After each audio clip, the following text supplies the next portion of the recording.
আসসালামু আলাইকুম ভিউয়ার্স, দেখতে পাচ্ছেন এটা একটা অ্যাডজাস্টেবল ভোল্টেজ প্রোটেক্টর। তো এটার কাজ কি কি কাজ এটা দেখাবো। এটা হচ্ছে আমরা যেমন ফ্রিজে ভোল্টেজ স্টেবিলাইজার ব্যবহার করতাম ফ্রিজের সেফটির জন্য, সেম এই জিনিসটা পুরা ঘরের সেফটির জন্য এটা ব্যবহার করে। এটা ওভার ভোল্টেজ,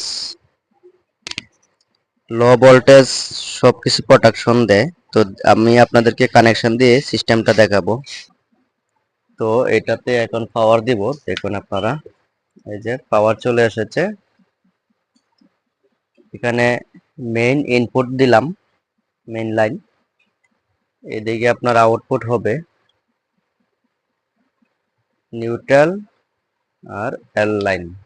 তো দেখুন বর্তমানে লাইনে 220 ভোল্ট আছে, 224 ভোল্ট। যখন লাইনে যা ভোল্টেজ তা শো করবে। আর এটা হচ্ছে মেইন একটা সাবজেক্ট।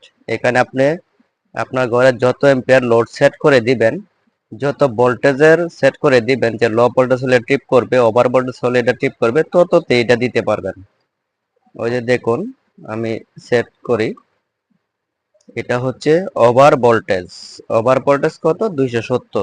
তো আমি 270 না দিয়ে আমি আরো কমিয়ে দিব।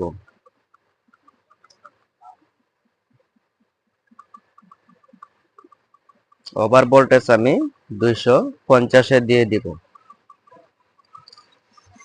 250 পর্যন্ত যদি ভোল্টেজ উঠে, তাহলে ঘরের ইলেকট্রিক ইকুইপমেন্টের কোনো ক্ষয়ক্ষতি হবে না। তো ওভার ভোল্টেজ সেট করলাম, এখন দেখি কি আসে। এটা হচ্ছে লো ভোল্টেজ, এটা হচ্ছে 182-তে আছে। এটা আমি 180-তে দিয়ে দিতে পারবো, তাহলে কোনো সমস্যা হবে না। এটা দিবেন 180, বাস এটা হয়ে গেল। আরেকটা, এটা হচ্ছে ওভার কারেন্ট। ওভার কারেন্ট আপনি কত এম্পিয়ার দিবেন? এখানে 20 এম্পিয়ার আছে। এটা হচ্ছে ওভার কারেন্টে 20 এম্পিয়ার সেট করা আছে। আপনি চাইলে কমে দিতে পারেন, চাইলে বেশি দিতে পারেন। এখানে যেহেতু আমি দিয়ে দিচ্ছি 125 এম্পিয়ার। এম্পিয়ারের পরে কি আসে দেখি।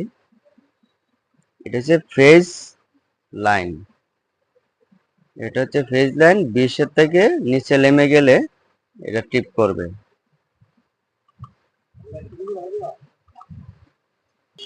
এটা হচ্ছে ওভার কারেন্ট।